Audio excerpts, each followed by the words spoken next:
Gracias, presidente. Buenas tardes para usted y para todos los colegas que están aquí en la sesión del día de hoy, para el señor ministro, para la señora viceministra y para el equipo que los acompaña. Señor ministro, en primer lugar agradecer, el tiempo que se toman para poder hacer esta presentación, que creo que es importante hacerla al país y a través de estos 15 diputados de esta comisión, de todos los partidos y algunos sectores del país, a la ciudadanía entera, porque creo que allá afuera esa población que siente esa carencia producto de esas situaciones económicas y políticas y sociales que usted bien describió, quiere entender cómo es el gobierno nacional y con la labor que debe jugar la Asamblea en ese rol, se están manejando los recursos de forma eficiente y de forma seria para poder combatir en su tiempo debido, no todas a la vez. Eso yo creo que la gente seria lo sabe. No podemos esperar que un presupuesto resuelva todos los problemas del país en un año. Sin embargo, sí entender cuál es el plan que se tiene para poder alcanzar ese objetivo final, que tiene que ser atacar los problemas de cada comunidad y, por tanto, del país. Yo primero quiero hacer un señalamiento muy importante, y usted en el mensaje que nos compartió lo dice. Nuestra economía creció, digamos, de forma sorpresivamente alta en el 2021, porque es que la caída del 2020 también fue una caída estrepitosa. Y es importante también, así como señalan que esa subida fue buena, hay que entender que porque la subida fue buena es porque la caída fue, primero, inesperada y segundo, se me pregunta también, injustificada. Y es que por los datos que usted mismo planteó, la caída fue 6 veces la media global y 3 veces la media regional. Porque nuestro país, como usted debe recordar, es de los países en el mundo, los primeros 3 creo, países en el mundo, que más tiempo tuvo cerrada la economía. Pese a esa gestión de la que ustedes hablan, se manejó bien la gestión de la pandemia. Yo creo que esos números marcan algo distinto, porque si la bajada no hubiese sido tanta, hubiésemos podido crecer mucho más de lo que usted planteó al momento de hoy. Adicional, debo decirle que me preocupa enormemente que usted plantee de forma, y no porque no esté bien, ministro, sino porque creo que hay que ser no solo en temas reales, sino más constructivos en cómo se presenta la información. Lo primero es que ese índice de desempleo se ve altamente alterado, creo que es la palabra correcta, o un espejismo producto de que ustedes en este gobierno han elevado la planilla importantemente año tras año en el gobierno central. Y eso, por supuesto, hace que un sector de gente que está desempleada entre a estar empleada. La pregunta además sería, que no es para este momento, ¿haciendo qué? ¿A qué costo? Y si tienen esos nombrados la capacidad de hacer esos trabajos. Pero eso podemos hablar en otro momento. Pero es que el trabajo informal ha crecido enormemente en este tiempo y es algo que a mi juicio no se está atendiendo, y de eso es lo que debemos estar hablando en estos planes presupuestarios. Porque, no por palabras mías, sino por un informe de una potencia regional y del Departamento de Estado de ese país, dice que Panamá tiene un ambiente mixto de inversión. Y yo creo que todos debemos reconocer, no hay que ser economista experto como usted, ministro, para reconocer que este país debe ser en gran medida sostenido por inversión extranjera.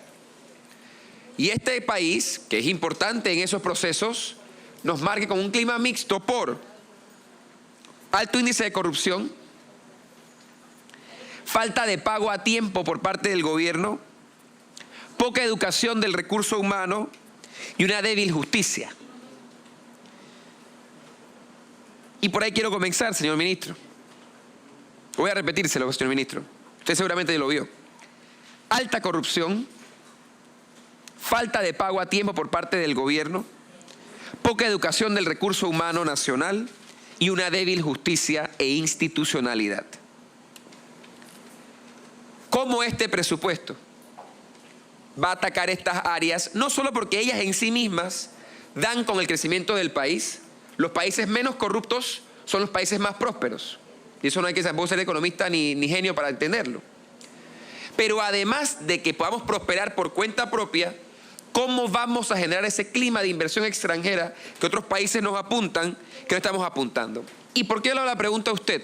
No solo porque es entre su función el tema de presentarnos hoy el presupuesto, sino que el tema de entender cómo se maneja de forma corrupta o proba la finanza pública, de los pagos en tiempo en el gobierno, de la ejecución y la asignación presupuestaria en educación y justicia, es una labor de usted de la que hoy hace gala. Entonces le pregunto, ¿cuáles son, ministro, de forma muy puntual, esas estrategias establecidas desde el presupuesto, que digamos es el gran cuadro que tiene el Estado, ustedes como gobierno, para atacar, en este caso, esta pregunta, estas 4 aristas? Presidente. Tiene la palabra el señor ministro para responder.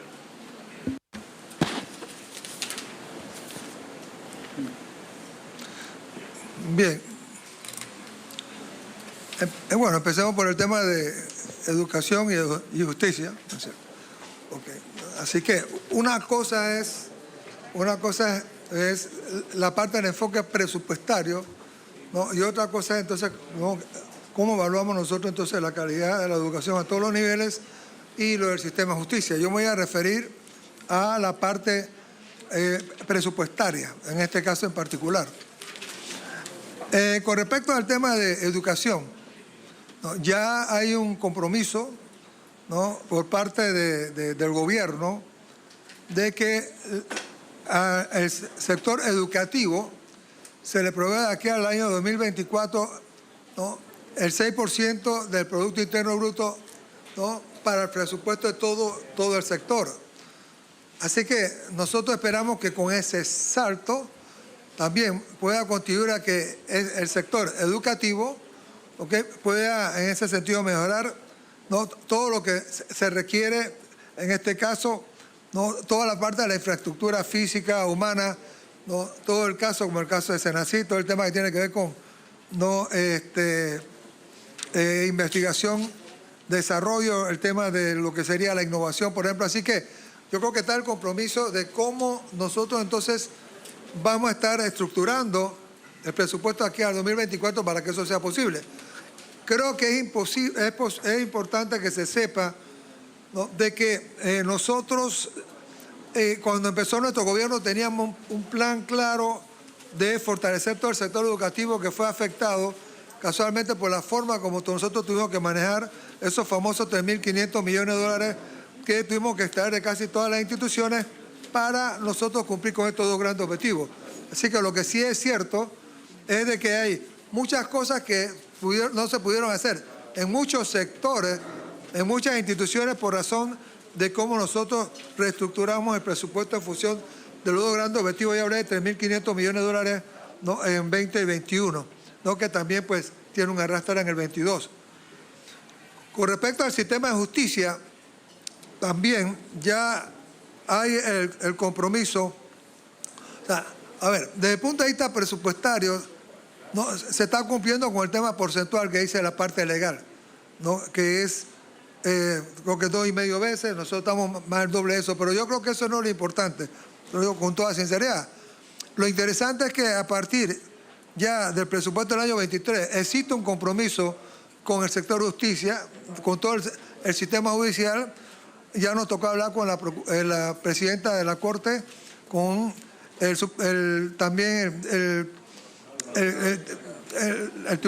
el Procurador General de la Nación y de la Administración. Con los 3 me tocó hablar, incluso creo que el mismo día. La idea es que por primera vez en mucho tiempo se le va a estar asignando a estos poderes todo el presupuesto que están requiriendo. Y eso incluye también al Instituto de Medicina Legal. No, realmente que yo reconozco que para mí, cada vez que yo escuchaba esas declaraciones, ¿no?, de señor Pachar, claro que nos llegaba, lo reconozco, nos llegaba bastante. ¿Por qué? Porque de la eficiencia con que él pueda también manejarse, muchos casos van a estar dependiendo.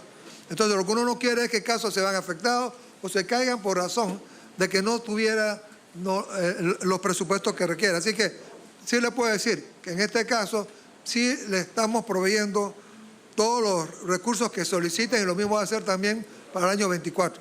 Así que yo creo que ojalá que para el futuro, esto que se está comenzando ahora pueda continuarse, por lo menos para que ese sector tenga los recursos que se requieren, esperando nosotros que podamos lograr resultados eficientes y efectivos en esa parte de esos sectores. Así que, con respecto a este tema entonces de educación y justicia, yo le diría que estamos marchando, me parece que en la ruta correcta estamos avanzando, con todo y de veras lo complicado que ha sido manejar el presupuesto de la nación para todos estos años, y le voy a ser sincero, no es nada fácil tampoco el manejo presupuestario para el año 23, a la luz de todas las cosas como se están sucediendo. Recuerde, a nosotros nos ha tocado manejar un presupuesto, empezamos con una situación financiera difícil, a eso se le sumó una crisis que fue la parte de la crisis sanitaria,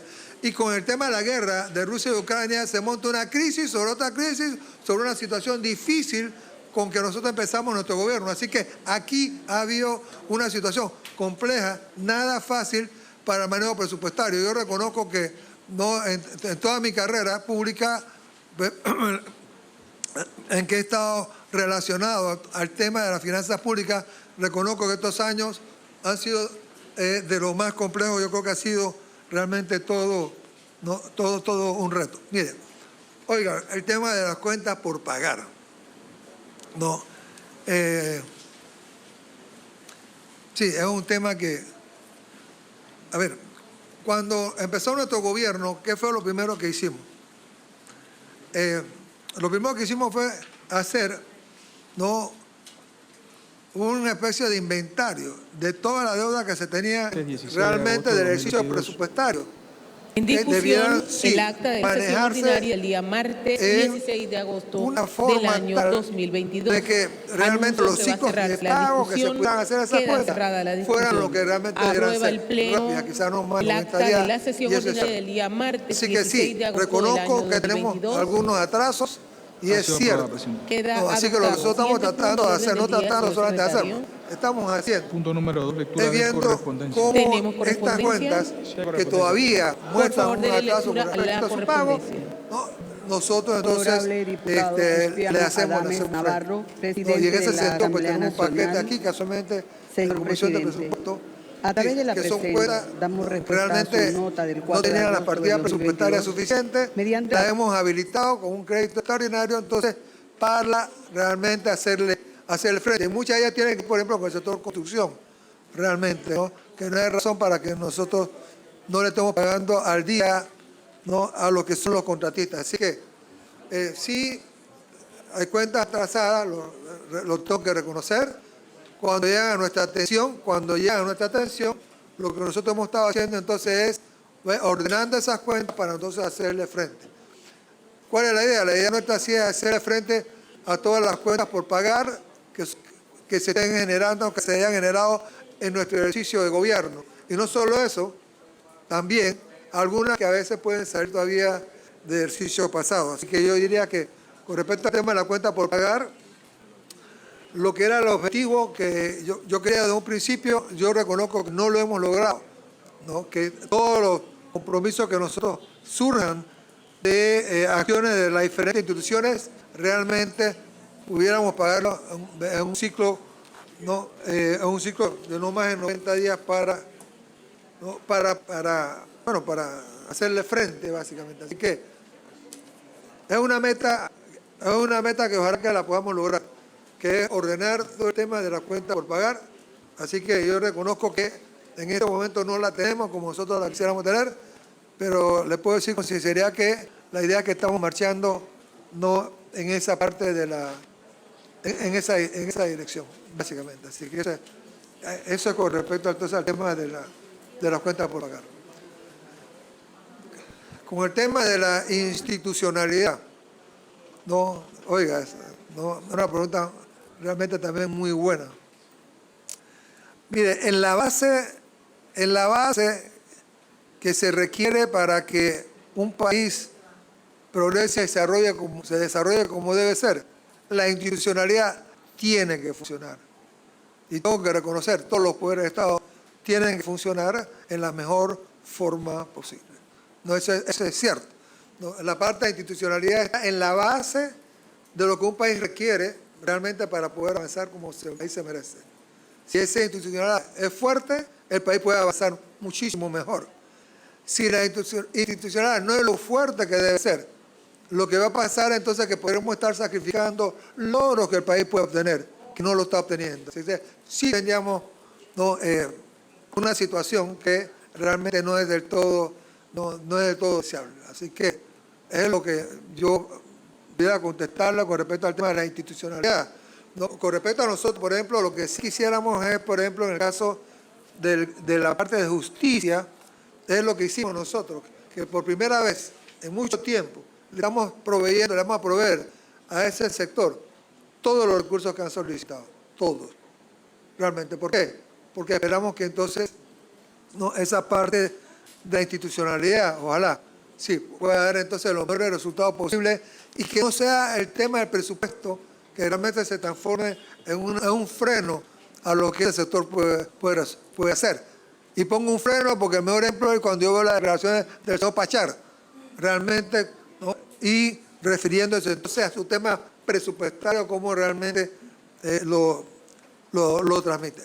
Otro tema de que va a ayudar mucho a la institucionalidad, con respecto también al tema que tiene que ver con el rol del Ministerio de Economía y Finanzas.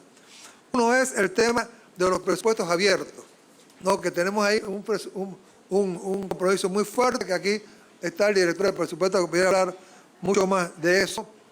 Y el otro, que ya comenzamos este año, tenemos, bueno, para el próximo año tenemos unos casos que también lo pudiéramos entonces en su momento presentárselo a ustedes. Tiene que ver con el presupuesto basado en resultados. Entonces, la idea del presupuesto basado en resultados realmente es que de esa forma también va a ser mucho más práctico también calibrar esos objetivos que tienen las diferentes instituciones públicas, objetivos ya claramente señalados con realmente lo que está resultando de esas instituciones públicas, ¿no? Así que esta parte del presupuesto basado en resultados, que si gustan le podemos pasar la palabra aquí al director del presupuesto con los ministerios, las instituciones que estamos esperando, estamos comenzando. Creo que esa parte puede ayudar también a fortalecer la institucionalidad. Es la impresión que yo tengo. Así que no sé. Tiene la palabra el director Carlos González, el director de presupuesto. Gracias, presidente. Bueno, uno de los retos que tiene el Ministerio de Economía y Finanzas con relación a lo que sería la modernización de la gestión presupuestaria es adoptar e implementar la metodología de presupuesto basado en resultados. Esta es una forma de cambiar la forma de ver el presupuesto. Es expresar el presupuesto en función de los planes y objetivos que han sido predefinidos y convertirlos en productos o respuestas que el presupuesto estaría incluyendo sobre necesidades que ha demandado la sociedad. Estos productos se definen a través de programas específicos y se establecen metas para una visión de mediano plazo, en un periodo de mediano plazo. Se definen los indicadores y la programación en que se deben ir alcanzando estas metas. Efectivamente, nosotros próximamente estaremos llevando al Consejo de Gabinete una propuesta para aprobar la Ley General de Administración Presupuestaria, que quisimos hacerlo este año y por razones de trastoque en los tiempos no pudimos adelantarlo, pero para el próximo año pudiéramos hacerlo. En esa ley se incorpora ya formalmente la adopción de la metodología del presupuesto basado en resultados. Para esta vigencia estaríamos presentándole un anexo del ejercicio presupuestario que se ha hecho en el sector agropecuario y otras instituciones. Alrededor de 12 instituciones ya han trabajado su presupuesto con esta visión. y ese anexo lo estaríamos suministrando conjuntamente con la presentación del proyecto de ley general de administración presupuestaria. Esta ley además incorpora la metodología del ejercicio presupuestario en un horizonte de mediano plazo, lo que se conoce como el marco presupuestario de mediano plazo. Es decir, cada presupuesto que se examine va a tener un horizonte de impacto de cómo se ve con relación a los próximos 4 años. Y esto facilita mucho cuando son programas que duran más de un año o proyectos que tienen una vida mayor a un año, que de alguna manera también queda reflejada la garantía de los recursos que permitirían cumplir la ejecución de esos proyectos. Pero hay algo mucho más importante, y es que de esta manera se le da al presupuesto elementos cualitativos con los cuales cada institución podrá cumplir con un ejercicio de rendición de cuenta en función de los alcances de las metas que se habían comprometido y para los cuales se habían asignado recursos. De esta manera, consideramos, como lo dijo el ministro, estamos aportando o tratamos de aportar desde el presupuesto o el fortalecimiento de lo que sería esta parte de la gestión de gobierno, de los diferentes gobiernos. Continúa el ministro. ¿Ha pedido? Sí, no, nada más para contestarle, sí. Una también de las reflexiones, ¿no?, del diputado. Mire, primero, ¿por qué yo realcé los empleos formales? Fíjense, yo quiero que estemos claros, ¿no? No estamos negando los problemas que tiene el país con respecto, ¿no?, al tema de la informalidad, o el tema de la pobreza, o pobreza extrema, ¿no?, y otros problemas que tenemos brechas que cerrar. Yo sí quise resaltar, era algo que vale la pena, porque a veces siento que se habla menos de esto, realmente. No solo fue que a la caída del 18.5 al 9.9 de la desocupación, sino que la forma como crecieron los empleados asalariados en esos 19 meses, que fueron casi 22%, 10.000 por mes. Lo que sí es cierto es que creo que menos del 7% fueron funcionarios públicos. O sea, que el grueso de estos empleados formales asalariados vinieron realmente de lo que fue la empresa privada. Y la otra cifra que tengo es que el 92% del aumento de la ocupación en ese periodo realmente fueron los empleos formales. Muy poco variaron los empleos informales, pero estoy de acuerdo con usted. Hay un tema con los empleos informales, porque lo hay, ¿eh? Así que también quería realzar esta parte. Mire, el tema, se toca un tema que es bien interesante, ¿no? El tema de la recuperación en Hugo y todo, realmente. Yo a veces hablo del paciente, ¿no? Porque a veces cuando hablan del efecto de rebote, ¿no?, yo decía, bueno, cuando yo me estoy recuperando, no lo ha dicho usted, diputado. Yo digo, bueno, yo me estoy recuperando de una enfermedad, yo no lo hablo como un efecto de rebote, realmente me estoy recuperando. No, lo que yo quise dejar en claro es lo siguiente, que es lo más importante, que si no hubiera sido por el tema de la guerra de Rusia y Ucrania, para finales de este año era muy probable que nosotros hubiéramos estado incluso teniendo una producción mayor que la que teníamos nosotros en el 19. Y lo otro también era de que era muy probable que hubiéramos tenido también más ocupados, incluso formales, que lo que teníamos nosotros en el año 19. Oiga, tenemos una gran tarea. Oiga, por supuesto que sí.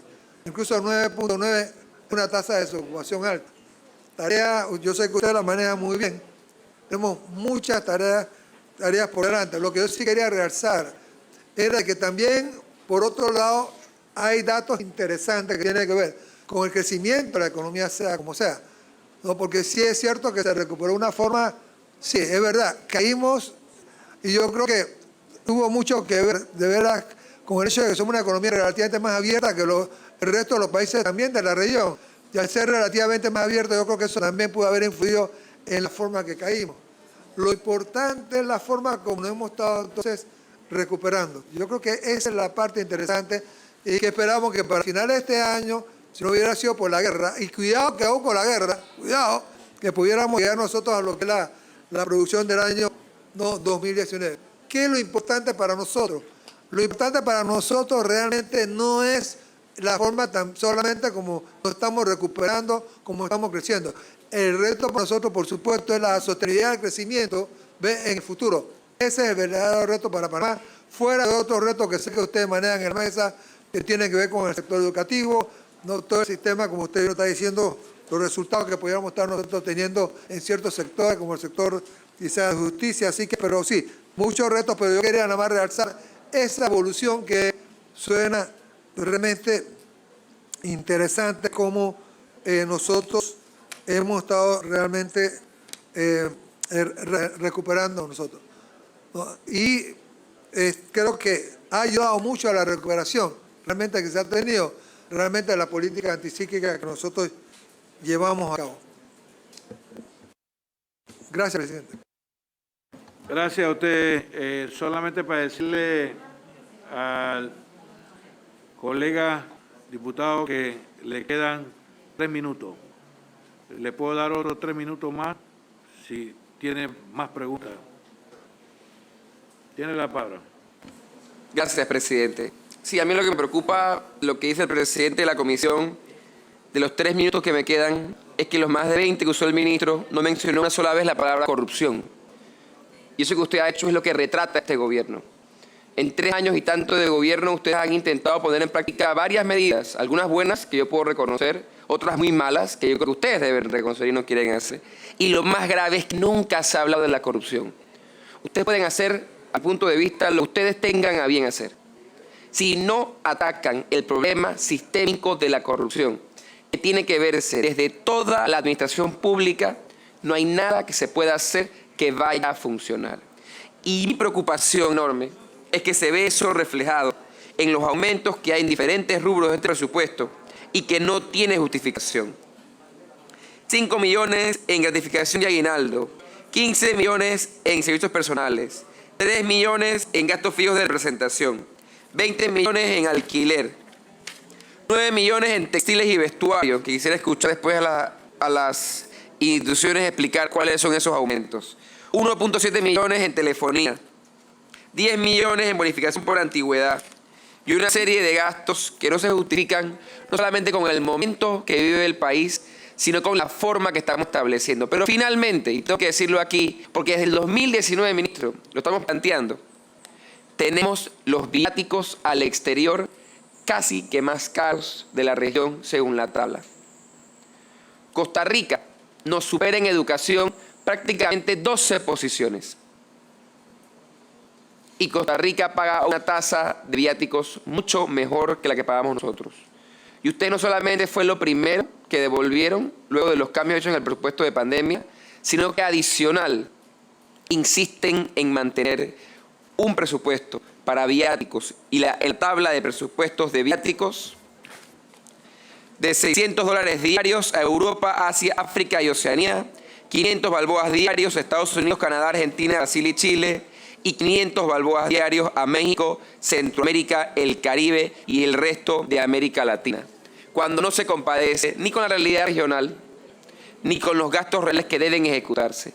Y ese discurso de la reducción del 10% de la planilla, esperamos verlo reflejado en lo que se va a presentar, porque no es lo que estamos viendo y no es lo que se compadece. Y reitero, usted me habló 20 minutos de estrategias, algo que suenan muy bien y estoy dispuesto a apoyar lo que sea necesario. Sin embargo, si como hace usted, no hablamos ni una sola vez de la palabra corrupción, este país no se va a transformar. Gracias, presidente. Gracias a usted, honorable. Tiene la palabra el señor ministro Héctor Alessandro. No, gracias. Bueno, yo creo que si hablamos, creo que de transparencia, lo que yo puedo decir categóricamente, yo creo que esa pregunta se la puedo hacer a cada una de las instituciones que van a estar pasando por acá.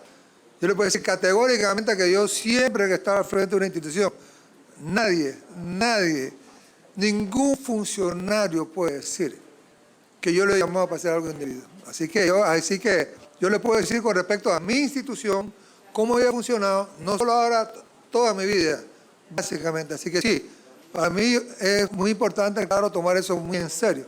Así que bueno, yo creo que sería bueno entonces que también eso se lo pudiera hacer a las diferentes instituciones que pasan por, casualmente por acá, por la Comisión de Presupuestos. Así que esa es la parte como yo le pudiera decir esa parte. Así que lo otro también es que,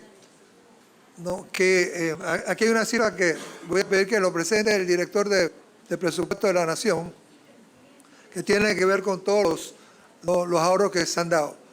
Oiga, usted acaba de decir algo que es importante. En los temas de austeridad. Yo soy el primero en decirle a usted, para mí es importante, sí, que nosotros como gobierno, sí, cumplamos con eso. Muy, muy importante, porque esa es parte de toda la estrategia que nosotros queremos llevar adelante. Así que, sí, esperamos que eso se deba cumplir. Y yo soy el primero en que también voy a estar encima para que eso se pueda cumplir. Yo estoy de acuerdo con esa parte, porque es importante que lo cumplamos. ¿Para qué? Para la credibilidad de nuestro gobierno. Que nosotros cumplamos con esa medida de austeridad que nosotros como gobierno nos hemos comprometido. Yo le pediría si pudiéramos pasar la palabra aquí al director de Presupuesto de la Nación para que entonces nos hable de los ahorros que nosotros hemos tenido por diferentes conceptos a través del tiempo. ¿Y cuánto suma, señor presidente?